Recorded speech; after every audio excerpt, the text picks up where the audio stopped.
चलो, रिटायरमेंट और death of a partner revise कराता हूँ। रिटायरमेंट का मतलब होता है जब एक पार्टनर पार्टनरशिप फर्म को छोड़ के चला जाता है तो उसे बोलते हैं रिटायरमेंट। जब रिटायरमेंट होगी एक पार्टनर की तो बिजनेस बंद नहीं होगा, बाकी दूसरे पार्टनर क्या करेंगे, बिजनेस को आगे कंटिन्यू करेंगे। तो जब रिटायरमेंट होती है एक पार्टनर की तो सबसे पहले हमें न्यू रेशो निकालनी पड़ती है बाकी रिमेनिंग पार्टनर्स की। रिटायरिंग पार्टनर अपना जो शेयर होगा प्रॉफिट का वो रिमेनिंग पार्टनर को दे जाएगा, रिमेनिंग पार्टनर्स को आपस में बांट लेंगे, उनको गेन हो जाएगा। तो न्यू रेशो निकालते टाइम हम रिमेनिंग पार्टनर के पुराने शेयर में जो उसे गेन हुआ, मतलब रिटायरिंग पार्टनर के शेयर में से जितना हिस्सा मिला वो उसके ओल्ड शेयर में ऐड कर देंगे, तो हमारे पास उसका न्यू शेयर आ जाएगा। इसी तरीके से आप दूसरे पार्टनर का भी निकाल लोगे, जितना जितना गेन हुआ दोनों रिमेनिंग पार्टनर को, उनको उनके ओल्ड शेयर में ऐड कर दो तो न्यू रेशो आ जाएगी हमारे पास। तो पहला जो टॉपिक है तुम्हारा प्रैक्टिकल वो न्यू रेशो निकालने का है। न्यू रेशो कैसे निकालते हैं, ओल्ड शेयर जो होगा रिमेनिंग पार्टनर का उसमें ऐड कर दोगे जितना रिमेनिंग पार्टनर ने रिटायरिंग पार्टनर के शेयर में से गेन किया, तो ये न्यू शेयर आ जाएगा।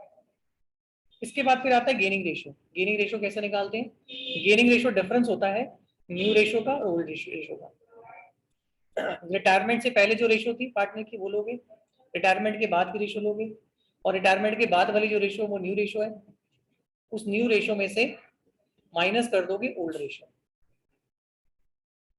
तो इनका जो डिफरेंस होगा वो होगी गेनिंग रेशो। गेनिंग रेशो का मीनिंग क्या होता है, गेनिंग रेशो का मतलब रिटायरिंग पार्टनर के शेयर को जिस रेशो में रिमेनिंग पार्टनर्स ने डिवाइड कर लिया, ठीक है, उसको डिवाइड करने की रेशो को हम बोलते हैं गेनिंग रेशो। इससे ये पता चलेगा कि रिमेनिंग पार्टनर ने रिटायरिंग पार्टनर के शेयर में से कितना कितना शेयर एक्वायर किया, कितना कितना उनको मिला। समझ में आ गया। इसके बाद इस चैप्टर के अंदर ट्रीटमेंट ऑफ गुडविल, हमें रिटायरमेंट पे गुडविल की ट्रीटमेंट भी करनी पड़ेगी। गुडविल की ट्रीटमेंट का मतलब होता है कि रिटायरिंग पार्टनर को रिटायरमेंट के टाइम पे हम गुडविल देंगे, जितना भी उसका शेयर बन रहा है पूरे फर्म की गुडविल में से वो शेयर उसको मिलेगा। और ये शेयर कौन देंगे, जो पार्टनर उसके शेयर को गेन कर रहे हैं। तो हम गेनिंग पार्टनर को डेबिट कर देंगे और रिटायरिंग पार्टनर को क्रेडिट कर देंगे। तो एंट्री बनती है हमारी remaining partners capital account debit to retiring partners capital account, या फिर इसको बोलते हैं हम gaining partners capital account to sacrificing partner capital account. एक बात ध्यान रखना, कई बार गेनिंग रेशो निकालते टाइम किसी पार्टनर की गेनिंग रेशो माइनस में आ जाती है। अगर किसी पार्टनर की गेनिंग रेशो माइनस में आ गई है तो इसका मतलब सैक्रिफाइस कर रहा है, तो जितना उसे सैक्रिफाइस किया उसकी इक्वल उसको फर्म की गुडविल में से कंपनसेशन मिलेगा, और सारा कौन देगा, जिस पार्टनर ने गेन किया। तो एंट्री क्या बनती है, गेनिंग पार्टनर्स को डेबिट करोगे और रिटायरिंग पार्टनर को क्रेडिट करोगे, तो जो शेयर आया रिटायरिंग पार्टनर का गुडविल का उसे हम गेनिंग रेशियो में डिवाइड करते हैं। ओके, अगर गुडविल ऑलरेडी बैलेंस शीट के अंदर है बिफोर रिटायरमेंट तो उस गुडविल को हमें राइट ऑफ करना होता है as per accounting standard 26। Right of कैसी होती है गुडविल पुरानी वाली, जितने भी पार्टनर्स हैं उन सबको डेबिट कर देंगे और गुडविल को हम क्रेडिट कर देंगे। ओके, तो इसलिए जब आप ट्रीटमेंट ऑफ गुडविल की यानी गेनिंग टू रिटायरिंग वाली एंट्री पास कर रहे होंगे तो पहले ये देखेंगे क्या कोई गुडविल ऑलरेडी तो नहीं है। अगर ऑलरेडी गुडविल होगी तो पहले वो राइट ऑफ होगी और उसके बाद फिर आप गेनिंग टू रिटायरिंग पार्टनर की एंट्री पास करेंगे। इसके बाद हिडन गुडविल। हिडन गुडविल का कॉन्सेप्ट क्या है रिटायरमेंट के अंदर, कई बार क्या होता है रिटायरिंग पार्टनर का जितना भी अमाउंट होता है फर्म के अंदर हम उसको एक्चुअल पेमेंट उससे ज्यादा करते हैं, तो जितनी एक्सेस पेमेंट की जा रही है रिटायरिंग पार्टनर को वो गुडविल के लिए।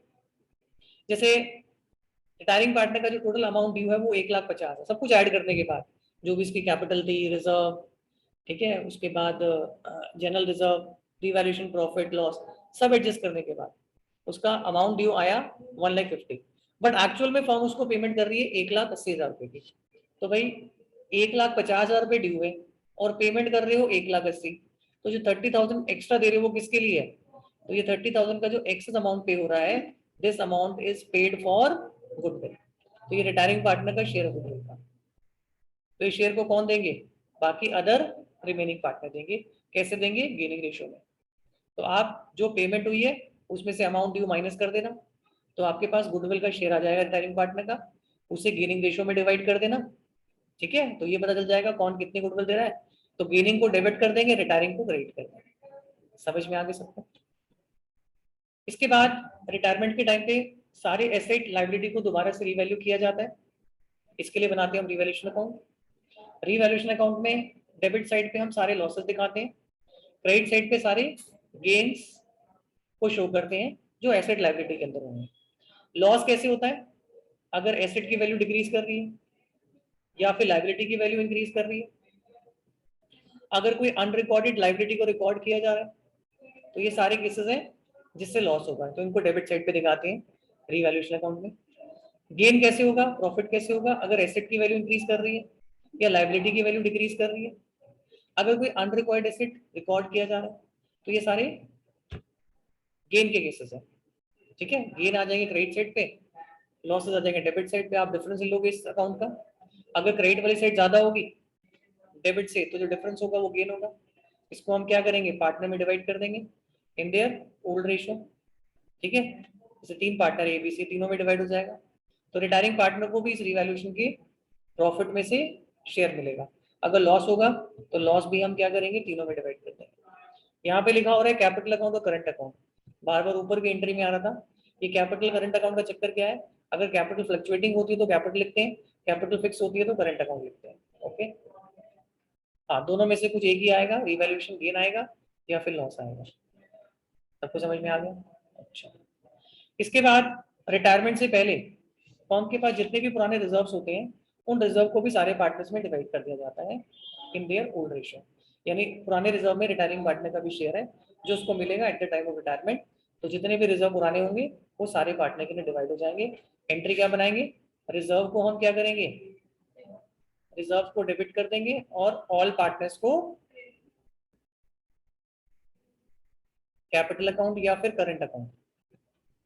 ये किस रेशियो में डिवाइड हो जाएगा, ओल्ड रेशियो। रिटायरमेंट से पहले अगर कोई लॉस होगा तो लॉस को भी सब में डिवाइड करेंगे। लॉस के लिए एंट्री उल्टी हो जाएगी, यानी all partners capital account debit to loss. Loss कौन सा होता है, डेबिट बैलेंस ऑफ P&L और एडवर्टाइजमेंट सस्पेंड। इसको भी किस में डिवाइड करोगे, ओल्ड रेशियो। तो ध्यान रखना, रिटायरमेंट से पहले के जितने भी पुराने रिजर्व्स होंगे, लॉसेस होंगे, उन सबको हम सारे पार्टनर्स में डिवाइड कर देंगे इंक्लूडिंग रिटायरिंग पार्टनर, ठीक है। किस रेशियो में, ओल्ड रेशियो। हाँ, WCR एक स्पेसिफिक रिजर्व है, तो इसलिए देखना पड़ता है क्लेम कितना राइज हो रहा है। जितना क्लेम होगा उसको हटा देना, बाकी जो बचेगा वो पार्टनर्स में डिवाइड कर देंगे, क्योंकि जितना क्लेम है वो लाइबिलिटी है, उसके एक्सेस जितना भी होगा वो हम पार्टनर्स के अंदर डिस्ट्रीब्यूट कर देंगे। Is it okay to everyone? इसके बाद रिटायरमेंट के टाइम पे रिटायरिंग पार्टनर को क्या क्या अमाउंट पे करना पड़ता है फर्म को। एक तो रिटायरिंग पार्टनर का जितना ओपनिंग कैपिटल है वो, इसके बाद share of profit in revaluation account, share of reserve and profits, share of goodwill, profit retirement की डेट तक का, अगर रिटायरमेंट साल के बीच में हुई है, ड्यूरिंग द ईयर रिटायरमेंट हुई है तो वहां तक का प्रॉफिट निकालना पड़ेगा। उसके बाद salary, interest on capital retirement तक का उसको दिया जाएगा। तो ये सब हम क्या करेंगे, रिटायरिंग पार्टनर के अकाउंट में क्रेडिट करेंगे। और ये सारे क्या करेंगे, डेबिट क्या क्या होगा, drawings, interest on drawing, share of loss और share of loss in revaluation account, ये सारे डेबिट हो जाएंगे। तो इनको ऐड करेंगे, इनको माइनस करेंगे, इनका डिफरेंस निकाल लेंगे। जो डिफरेंस होगा वो रिटायरिंग पार्टनर का लोन अकाउंट होगा। उस लोन अकाउंट की हम पेमेंट करेंगे। अगर लमसम में पेमेंट हुई है तो retiring partner to cash bank, अगर पार्टली पेमेंट हुई है तो जितना पार्ट पेमेंट हुआ कैश बैंक में लिखेंगे, बाकी किस में ट्रांसफर कर देंगे, लोन में ट्रांसफर कर देंगे। जैसे 1 लाख में से 20,000 रुपये उसको, 20,000 उसको कैश में मिल गया तो यहाँ लिख लेंगे, बाकी 80,000 उसके लोन अकाउंट में ट्रांसफर कर देंगे। समझ में आ गया? लोन को लायबिलिटी में दिखा देंगे और जितनी पेमेंट की उसको कैश और बैंक से माइनस कर देंगे। समझ में आ गया? तो ये रिटायरमेंट का पूरा चैप्टर मैंने रिवाइज करा दिया आपको। इसके अंदर टॉपिक कितने हैं, सबसे पहला टॉपिक है न्यू रेशियो, जिसके अंदर पहले आप रिटायरिंग पार्टनर के शेयर को गेनिंग रेशियो में डिवाइड करके हर पार्टनर का गेन निकाल लोगे कि रिटायरिंग पार्टनर के शेयर में से कितना कितना मिला है, वो उनके ओल्ड शेयर में ऐड कर दोगे तो न्यू रेशियो आ जाएगी। गेनिंग रेशियो निकालोगे, new ratio minus old ratio. Treatment of goodwill, gaining partners to retiring partner, यानी गुडविल मिल रही है रिटायरिंग पार्टनर को गेनिंग पार्टनर से। अगर ऑलरेडी गुडविल होगी तो all partners to goodwill. Hidden goodwill में एक्चुअल पेमेंट जो है उसे आप कंपेयर करोगे, जितना अमाउंट ड्यू है, जितना एक्सेस होगा वो गुडविल के लिए है। और revaluation asset and liability, debit में सारे लॉसेस होंगे, क्रेडिट में सारे गेन होंगे। डिफरेंस निकालोगे, गेन लॉस सब में डिवाइड कर दोगे, इंक्लूडिंग रिटायरिंग पार्टनर। और जितने भी रिटायरमेंट से पहले के रिजर्व्स होंगे वो ऑल पार्टनर्स में डिवाइड होंगे ओल्ड रेशियो में। लॉसेस होंगे वो भी सारे पार्टनर्स में डिवाइड होंगे। हाँ, लॉसेस में पार्टनर को डेबिट कर देते हैं और लॉसेस को क्रेडिट कर देते हैं, और रिजर्व और प्रॉफिट में रिजर्व और प्रॉफिट डेबिट हो जाएंगे, ऑल पार्टनर्स क्रेडिट हो जाएंगे। ओके, और फिर उसके बाद अमाउंट कैलकुलेट करेंगे रिटायरिंग पार्टनर का, टोटल कितना अमाउंट है उसका अकाउंट बनाएंगे, जो जो उसको मिलेगा वो क्रेडिट कर देंगे, जो चार्ज करेंगे डेबिट कर देंगे, और डिफरेंस होगा उसकी सेटलमेंट कर देंगे। या तो वो अमाउंट लोन में ट्रांसफर हो जाएगा, या सारा पे हो जाएगा, या कुछ पार्ट पे होगा, कुछ उसका लोन में जाएगा। Is it okay to everyone? इसके बाद नेक्स्ट चैप्टर आता है death of a partner. Death of a partner के अंदर आपको सिर्फ एक ही टॉपिक करना है, अकाउंट नहीं सीखना इसमें कि डाइट पार्टनर का अकाउंट कैसे बनता है, वो आपके सिलेबस में नहीं है, ना ही एग्जीक्यूटर अकाउंट आपके सिलेबस के अंदर है।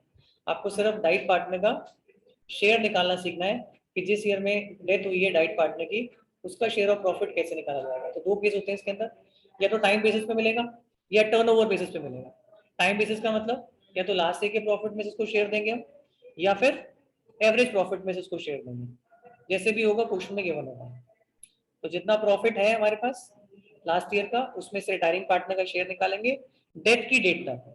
जैसे 3 मंथ्स अगर वो फॉर्म में था तो 3/12, ठीक है, 4 मंथ था तो 4/12, 6 मंथ था 6/12। तो लास्ट ईयर के प्रॉफिट को उसके शेयर से मल्टीप्लाई कर दोगे इनटू में टाइम।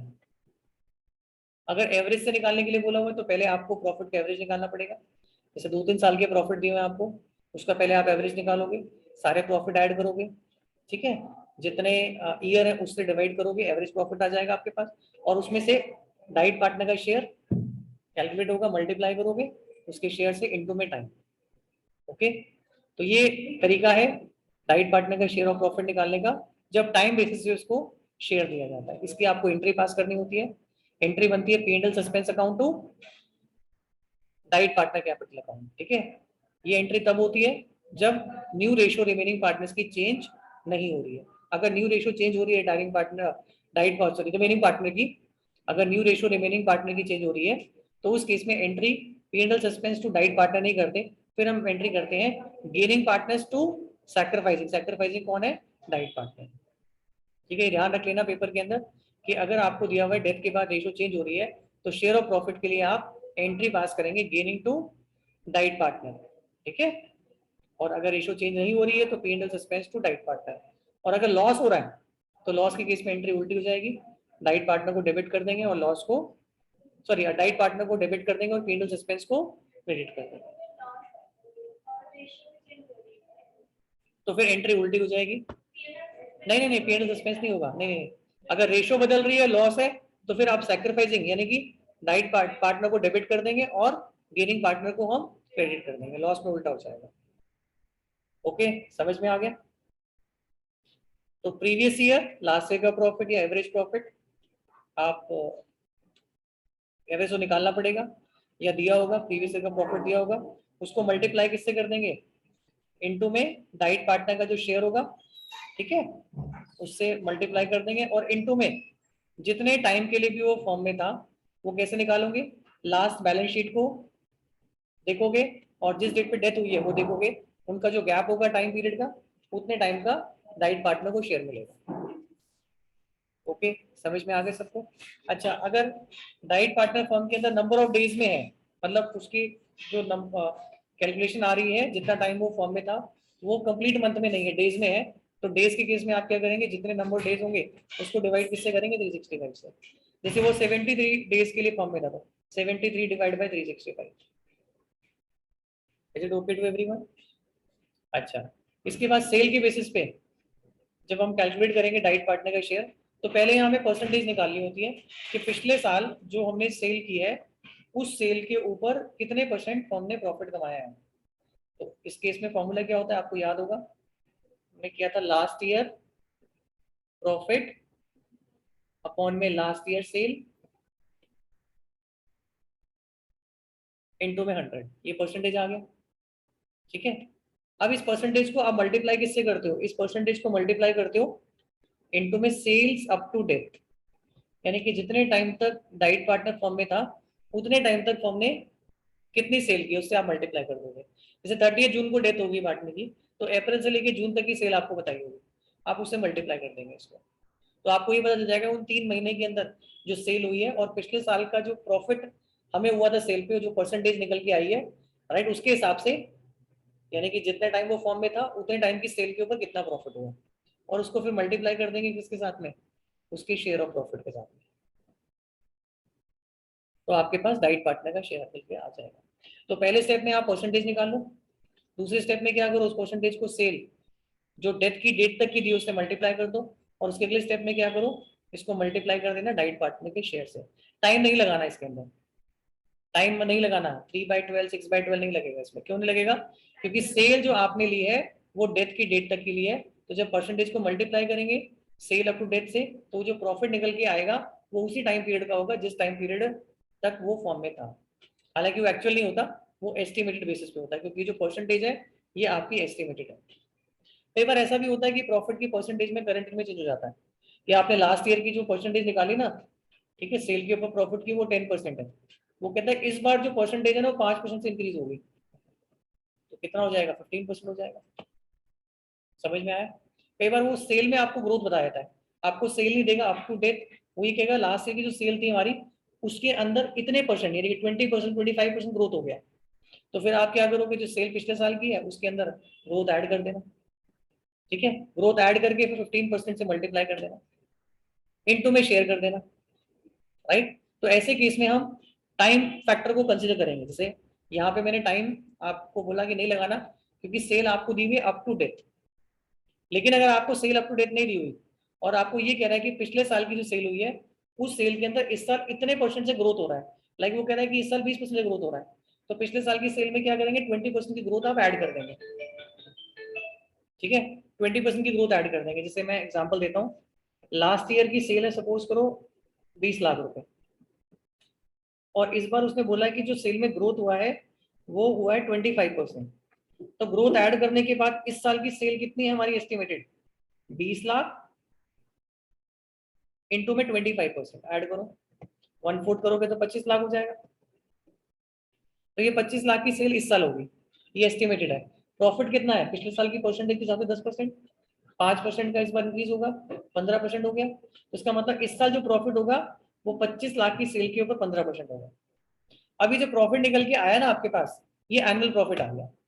अब इस प्रॉफिट में से आप शेयर निकालोगे डाइट पार्टनर का, इनटू में हिज शेयर ऑफ प्रॉफिट, जो भी रेशो होगी, रेशो गिवन नहीं होगा तो इक्वल होगा, इनटू में अब टाइम आपको लगाना पड़ेगा।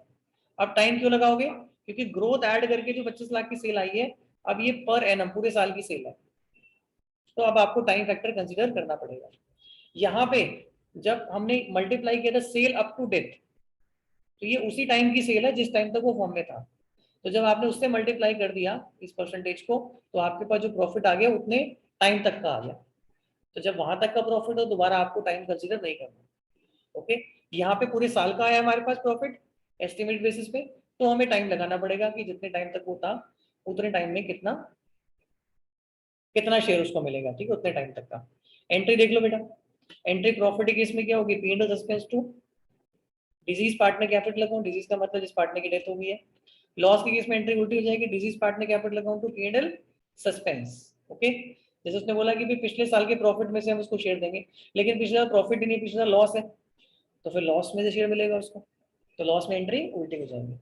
ये तो तब होगी एंट्री जब ओल्ड रेशो जो रिमेनिंग पार्टनर की है वो चेंज नहीं होगी, मतलब जितना पहले रिटायरमेंट, सॉरी जितना डेथ से पहले पार्टनर्स की प्रॉफिट शेयरिंग रेशो थी वही रेशो डेथ के बाद है, तो आप ये एंट्री पास करेंगे।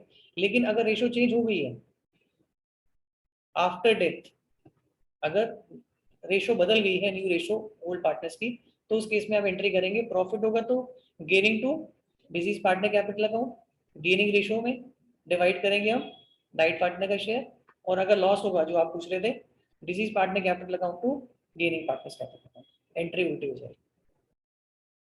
समझ में आ गया।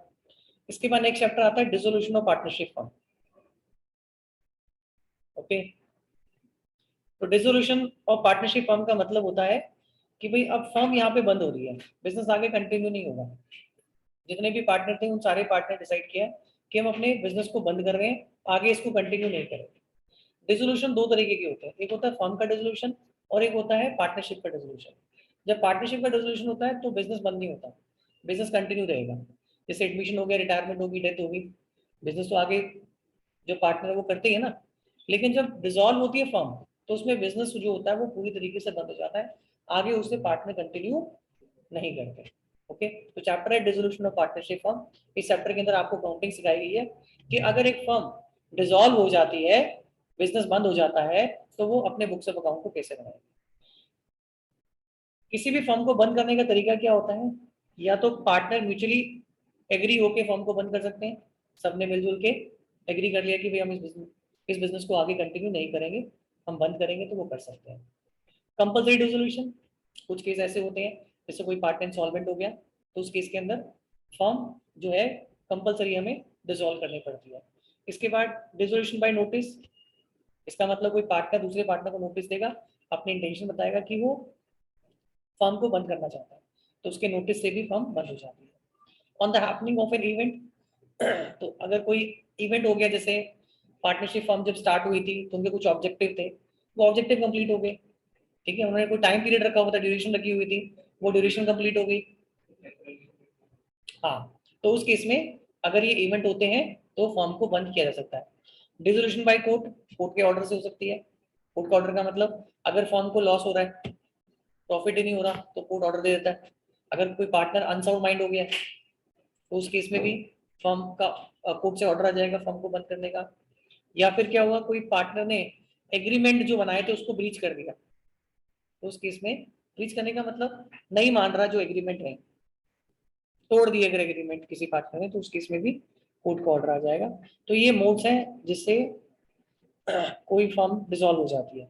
इसके बाद सेटलमेंट ऑफ अकाउंट, तो होता क्या है कि जब फर्म डिसॉल्व होती है तो उस केस में जितने भी एसेट होते हैं उन सबको बेच दिया जाता है, उससे जो पैसा आता है उससे जितनी भी आउटसाइडर लाइबिलिटी है उसकी पेमेंट हो जाती है, like creditors, loan, outstanding expenses, इन सबको पे कर देंगे। पे करने के बाद जो अमाउंट बचेगा वो पार्टनर्स के लोन को दे दिया जाएगा, पार्टनर्स लोन के लिए यूज किया जाएगा, उसके बाद फिर पार्टनर्स की कैपिटल के लिए पेमेंट की जाएगी। तो कहने का मतलब फर्म बंद होगी, फर्म के जितने भी एसेट हैं वो सारे बिक जाएंगे, बिकने के बाद जो पैसा मिलेगा उससे पहले आउटसाइडर लायबिलिटी को पे करेंगे, फिर पार्टनर्स के लोन की पेमेंट करेंगे और उसके बाद पार्टनर्स की कैपिटल की पेमेंट करेंगे। हालांकि कैपिटल की पेमेंट करने के बाद कुछ बचेगा नहीं, लेकिन अगर उसके बाद भी कुछ बच जाता है तो फिर उसे पार्टनर्स आपस में डिस्ट्रीब्यूट कर देते हैं। ठीक है, तो आपको यही सारा प्रोसेस अकाउंटिंग के थ्रू दिखाना है।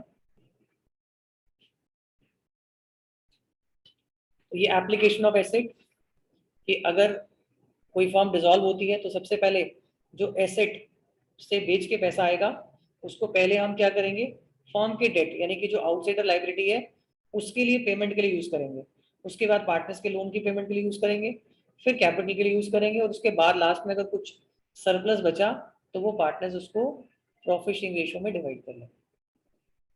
कोई डाउट तो नहीं इसके अंदर, समझ में आ गया। इसके बाद जब फर्म डिसॉल्व होती है तो ये सारे अकाउंट बनाए जाते हैं। सबसे पहले हम बनाते हैं रिलेशन अकाउंट, फिर बनाते हैं कैपिटल अकाउंट, फिर पार्टनर्स लोन अकाउंट, कैश और बैंक अकाउंट, ये 4 अकाउंट बनते हैं जब फर्म डिसॉल्व होती है। ठीक है, तो सबसे पहले आता है रिलेशन अकाउंट का फॉर्मेट।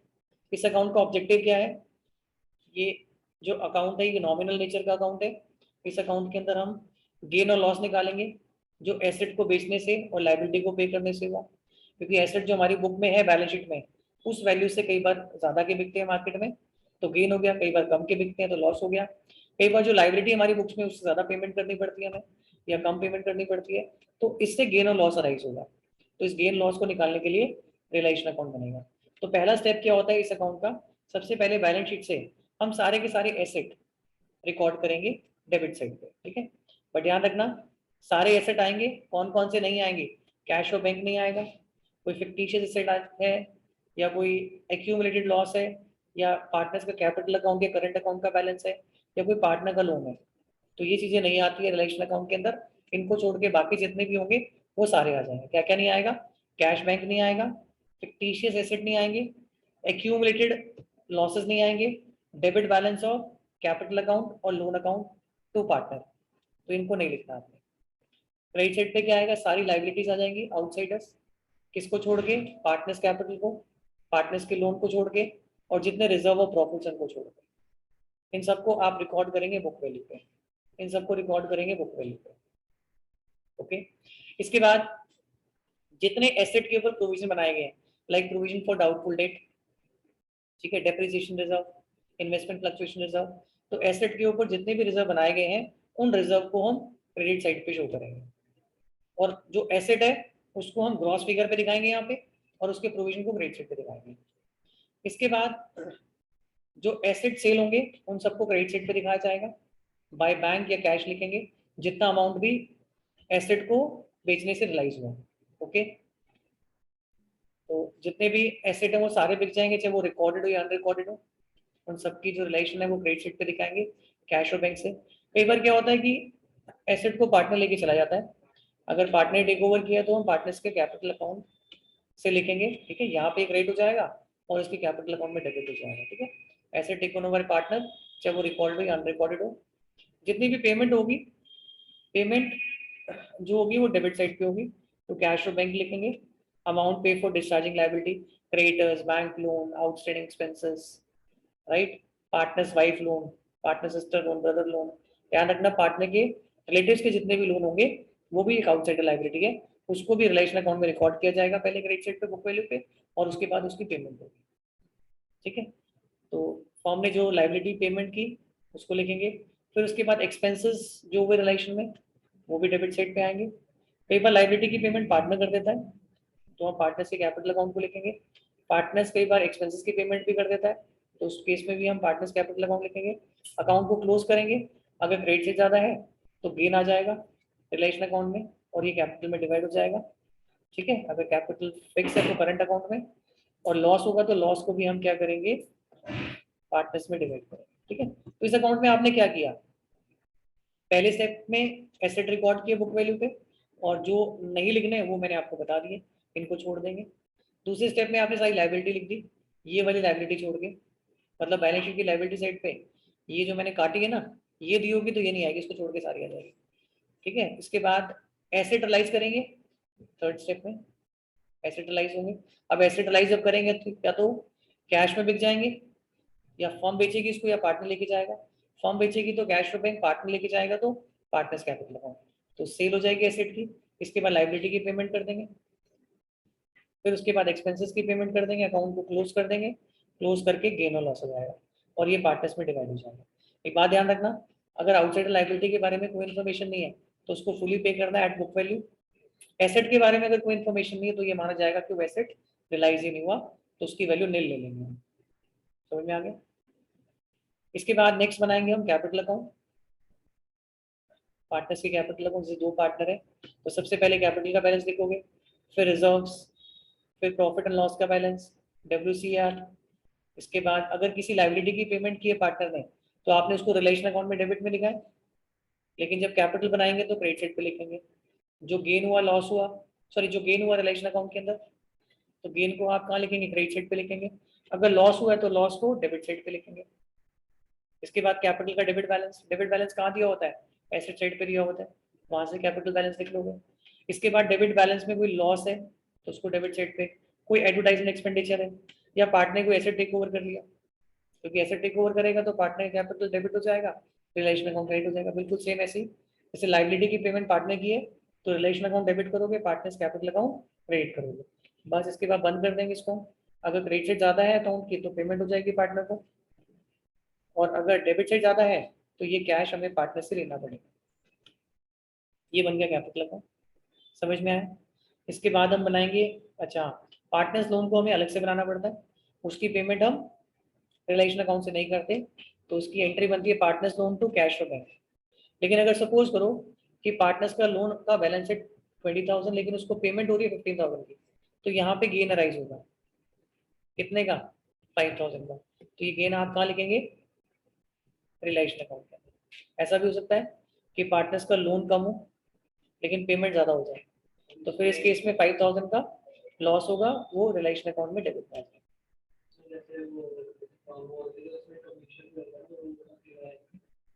कमीशन जो पार्टनर को दे रहे हैं वो रिलेशन अकाउंट में डेबिट साइड पे, ठीक है, रिलेशन अकाउंट की डेबिट साइड पे और पार्टनर्स के कैपिटल अकाउंट में क्रेडिट साइड पे, अगर कमीशन पार्टनर को मिल रही है। इसके बाद हम कैश और बैंक अकाउंट बनाएंगे, तो कैश का ओपनिंग बैलेंस यहाँ लिखेंगे, उसके बाद जितने भी एसेट हमने बेचे वो सब डेबिट साइड पे आ जाएंगे। कोई पार्टनर से कैश लेना तो उसको भी डेबिट साइड पे, कहने का मतलब डेबिट साइड पे कैश इंक्रीज होगा, राइट। अच्छा, कैश या बैंक अकाउंट बन रहा है तो ओवरड्राफ्ट का बैलेंस आप यहाँ दिखाएंगे, बैलेंस ब्रॉट डाउन। इसके बाद लाइबिलिटी की पेमेंट, रिलेशन एक्सपेंसेस की पेमेंट, पार्टनर्स लोन की पेमेंट, पार्टनर्स कैपिटल की पेमेंट, यानी जो रिसिप्ट हो रही है at the time of dissolution वो सब डेबिट में लिख दोगे, ठीक है। रिसिप्ट कहाँ से होगी, तो ओपनिंग बैलेंस होगा हमारे पास, एसेट को बेच के आया होगा या किसी पार्टनर में दिया होगा। पेमेंट कहाँ करेंगे, लाइबिलिटी की पेमेंट होगी, एक्सपेंसेस की पेमेंट होगी, पार्टनर्स लोन की पेमेंट होगी, लास्ट में कैपिटल अकाउंट की पेमेंट होगी। ये कैपिटल अकाउंट की पेमेंट कहाँ से आएगी, इस कैपिटल अकाउंट से आएगी, जो बैलेंस निकाले ना ये बैलेंस है, बस अकाउंट को क्लोज कर देना, ये मैच कर जाएगा। तो ये हो गया आपका बेटा डिसोल्यूशन ऑफ पार्टनरशिप है। ओके, तो ये मैंने आपको फॉर्मेट बता दिए कैसे कैसे अकाउंट बनता है ये, राइट। इसकी एंट्री भी इंपॉर्टेंट है, एंट्री भी इंपॉर्टेंट है, तो एंट्री को भी याद करके जाना, एंट्री भी एग्जाम में पूछ ले जाती है। तो बाकी यहीं तक करेंगे हम लोग। तो मैंने आपको आज की क्लास में 3 चैप्टर रिवाइज करा दिए, रिटायरमेंट, डेथ और डिसोल्यूशन। आज के लिए इतना ही, बाकी मिलते हैं नेक्स्ट क्लास में।